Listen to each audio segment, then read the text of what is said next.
नमस्कार। आज हमारे पास 2025 की एक एक्शन थ्रिलर फिल्म रचारिकम का एक रिव्यू है। और इसे पढ़कर पहली चीज जो दिमाग में आती है वो ये है कि ये बस एक और एक्शन फिल्म नहीं है। हम्म। रिव्यू इसे 5 में से 4 स्टार देता है, जो आजकल के दौर में काफी बड़ी बात है। बिल्कुल, 4 स्टार का मतलब है कि समीक्षक को इसमें कुछ बहुत खास लगा है। आमतौर पर ऐसी फिल्मों को टाइम पास कहकर निपटा दिया जाता है। सही बात है। तो आज की हमारी पड़ताल इसी पर होगी कि इस रिव्यू के हिसाब से रचारिकम में वो कौन सी बातें हैं जो इसे भीड़ से अलग खड़ा करती हैं। क्या ये कहानी में है, किरदारों में, या फिर फिल्म बनाने के तरीके में? यही पता लगाते हैं। तो चलिए कहानी से शुरू करते हैं। ऊपर से देखने पर कहानी थोड़ी जानी पहचानी सी लगती है। अच्छा। एक ईमानदार और तेज तर्रार पुलिस ऑफिसर अरविंद, जिसे एक केस मिलता है।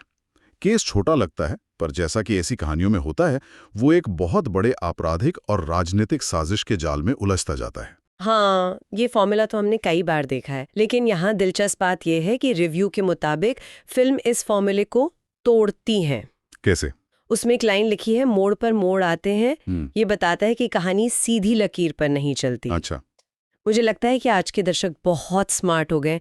वो 10 मिनट में ही कहानी का अंदाजा लगा लेते हैं। शायद इसीलिए मेकर्स ने कहानी को इतना घुमावदार रखा है कि दर्शक आगे तक सोचते रहें। बिल्कुल सही कह रहे हैं। ये एक शतरंज के खेल जैसा लगता है, जहां आपको पता ही नहीं कि अगला मूव क्या होगा। रिव्यू ये भी कहता है कि क्लाइमैक्स तक अंदाजा लगाना मुश्किल है। इसका मतलब है कि स्क्रीन प्ले बहुत कसा हुआ है। फिल्म सिर्फ एक्शन पर नहीं, बल्कि सस्पेंस और दिमागी खेल पर टिकी हुई है, और यही बात इसे एक साधारण एक्शन फिल्म से एक अच्छी थ्रिलर बनाती है। सही। एक्शन तो बस कहानी कहने का एक हिस्सा है, असली मजा तो रहस्य सुलझाने में है। और लेकिन एक अच्छी कहानी को मजबूत किरदारों की जरूरत होती है, और यहाँ मामला और भी दिलचस्प हो जाता है। बिल्कुल। किरदारों पर आते हैं। रिव्यू में हीरो यानी लीड एक्टर के काम की बहुत तारीफ है। कहा गया है कि उनके एक्शन सीन जितने दमदार हैं, उतने ही इमोशनल सीन भी।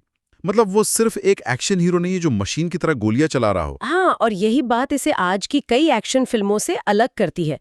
अक्सर हीरो एक आयामी होता है। हाँ, बिल्कुल एक आयामी होता है, लेकिन यहाँ उसकी भावनात्मक गहराई ही उसे शायद उस खतरनाक विलन का सामना करने की ताकत देती होगी। पर मेरे लिए इस रिव्यू का सबसे चौंकाने वाला हिस्सा विलन का जिक्र है। उसे फिल्म की जान कहा गया है। ये बहुत बड़ा कॉम्प्लीमेंट है। ये तो बहुत बड़ी बात है। अक्सर विलन को कहानी आगे बढ़ाने का एक टूल माना जाता है, पर फिल्म की जान, इसका क्या मतलब हो सकता है? ये रिव्यू इसे और समझाता है।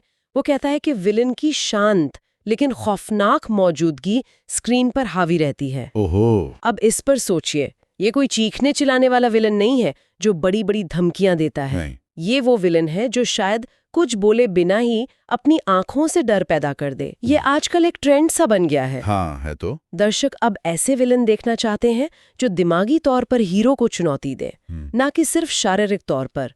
ये जोकर जैसी फिल्मों की सफलता का ही असर है, जहाँ विलन की कहानी हीरो जितनी ही मायने रखती है। मुझे ये शांत लेकिन खौफनाक विलन वाला आइडिया हमेशा ज्यादा डरावना लगता है ना? चिल्लाने वाले विलन से तो फिर भी पता होता है कि क्या उम्मीद करनी है, पर जो चुप रहता है उसके दिमाग में क्या चल रहा है ये कोई नहीं जानता। सही बात है। और बात सिर्फ हीरो विलन तक ही सीमित नहीं है। रिव्यू में सपोर्टिंग कास्ट का भी जिक्र है, खासकर उन किरदारों का जो ग्रे जोन में है। हाँ, और ये ग्रे जोन वाले किरदार ही कहानी को असलियत के करीब लाते हैं। असल जिंदगी में कोई भी पूरी तरह से अच्छा या बुरा नहीं होता। ये किरदार कहानी को नैतिक रूप से जटिल बनाते हैं। वो कब हीरो का साथ देंगे और कब उसे धोखा देंगे, इसका अंदाजा लगाना मुश्किल होता है। तो अप्रत्याशित मोड़ वहीं से आते होंगे? बिल्कुल, यही वो किरदार हैं जो कहानी में सबसे अप्रत्याशित मोड़ लाते हैं। एक साधारण अच्छाई बनाम बुराई की लड़ाई से ये कहीं ज्यादा मजेदार होता है। तो किरदार तो मजबूत लग रहे हैं, लेकिन एक अच्छी फिल्म सिर्फ किरदारों से नहीं बनती। रिव्यू में इस बारे में क्या लिखा है कि डायरेक्टर ने इस दुनिया को कैसे बनाया है? मतलब फिल्म का लुक और फील कैसा है? रिव्यू के मुताबिक डायरेक्टर ने फिल्म की दुनिया को रियलिस्टिक और रफ रखा है। अच्छा, मतलब कोई चमक दमक वाली खूबसूरत दुनिया नहीं है? बिल्कुल नहीं। सिनेमाटोग्राफी डार्क और ग्रिटी है। ये शब्द आजकल बहुत इस्तेमाल होते हैं, लेकिन यहाँ इसका मतलब ये है कि कैमरे का हर एंगल और लाइटिंग का इस्तेमाल फिल्म के तनावपूर्ण माहौल को और गहरा करने के लिए किया गया है। विजुअल्स आपको आरामदायक महसूस नहीं होने देते, वो आपको किरदारों की बेचैनी और खतरे का एहसास कराते हैं। मतलब ये कि फिल्म देखने में सुंदर नहीं बल्कि कहानी के मूड को सपोर्ट करने वाली है। एग्जैक्टली। इससे एक सवाल उठता है, अगर माहौल इतना रियलिस्टिक है तो क्या एक्शन भी वैसा ही है या फिर वो हॉलीवुड की तरह स्टाइलिश और स्लो मोशन वाला है? ये बहुत अच्छा सवाल है और रिव्यू इसका जवाब सीधे सीधे देता है। एक्शन रियल लाइफ जैसा है। रियल लाइफ जैसा? हाँ, यानी तेज, हिंसक और असरदार। स्टाइलिश नहीं। और जब एक्शन इतना वास्तविक होता है तो हर एक घूंसे या गोली का वजन महसूस होता है। हाँ। ये दर्शकों को हीरो के दर्द और संघर्ष से भावनात्मक रूप से जोड़ता है, जो केबल पर लटकने या हवा में कलाबाजी करने वाले एक्शन में अक्सर खो जाता है। सही कहा। यहाँ एक्शन सिर्फ दिखावे के लिए नहीं है, वो कहानी का एक जरूरी हिस्सा है। मैं समझ गया। मतलब जब हीरो को चोट लगती है तो देखने वालों को भी वो दर्द महसूस होता है। ये फिल्म को और ज्यादा इंटेंस बना देता होगा। बिल्कुल। और इस इंटेंसिटी को बढ़ाने में एक और चीज का बड़ा हाथ है, बैकग्राउंड म्यूजिक। ओके। रिव्यू में बीजीएम की खास तौर पर तारीफ की गई है। कहा गया है कि ये तनाव को तो बढ़ाता ही है, साथ ही इमोशनल सीन्स को भी गहराई देता है। एक अच्छी थ्रिलर में संगीत आपकी धड़कनों को कंट्रोल कर सकता है ना? हाँ बिल्कुल, माहौल तो उसी से बनता है। लगता है यहाँ म्यूजिक डायरेक्टर ने इस बात को बखूबी समझा है। तो अगर मैं अब तक की सारी बातों को जोड़कर देखूं, एक घुमावदार कहानी, मनोवैज्ञानिक रूप से जटिल विलन, यथार्थवादी एक्शन और एक ग्रिटी विजुअल स्टाइल, तो मुझे ऐसा लग रहा है कि ये सिर्फ एक मसाला फिल्म नहीं बल्कि एक बहुत सोची समझी और सलीके से बनाई गई फिल्म है। क्या रिव्यू भी इसी तरफ इशारा करता है? हाँ, आपका अंदाजा बिल्कुल सही है।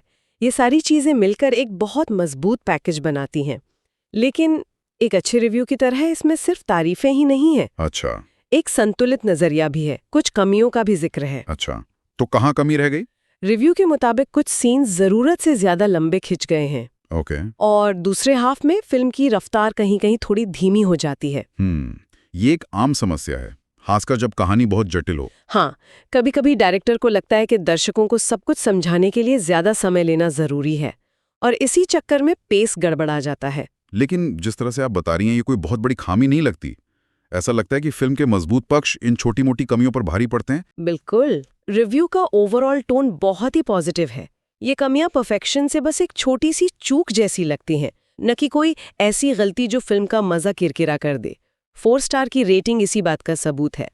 तो कुल मिलाकर इस रिव्यू के आधार पर रचारिकम एक ऐसी फिल्म लगती है जो अपने दर्शकों से दिमागी तौर पर जुड़ने की कोशिश करती है। ये सिर्फ गोलीबारी और मारधाड़ का शोर नहीं है। नहीं, ये एक गंभीर, गहरी और थ्रिल से भरी फिल्म है जो अपनी कहानी, किरदारों और यथार्थवादी प्रस्तुति के दम पर दर्शकों को अपनी सीट से बांधे रखने का वादा करती है। एकदम सही।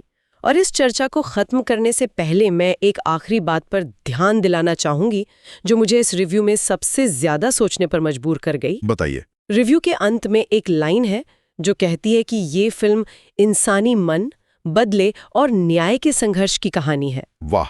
ये सिर्फ एक एक्शन थ्रिलर का टैग नहीं है, ये एक गहरा मनोवैज्ञानिक स्टेटमेंट है। ये तो वाकई बहुत गहरा है। हाँ, और ये हमारे लिए एक दिलचस्प सवाल छोड़ जाता है।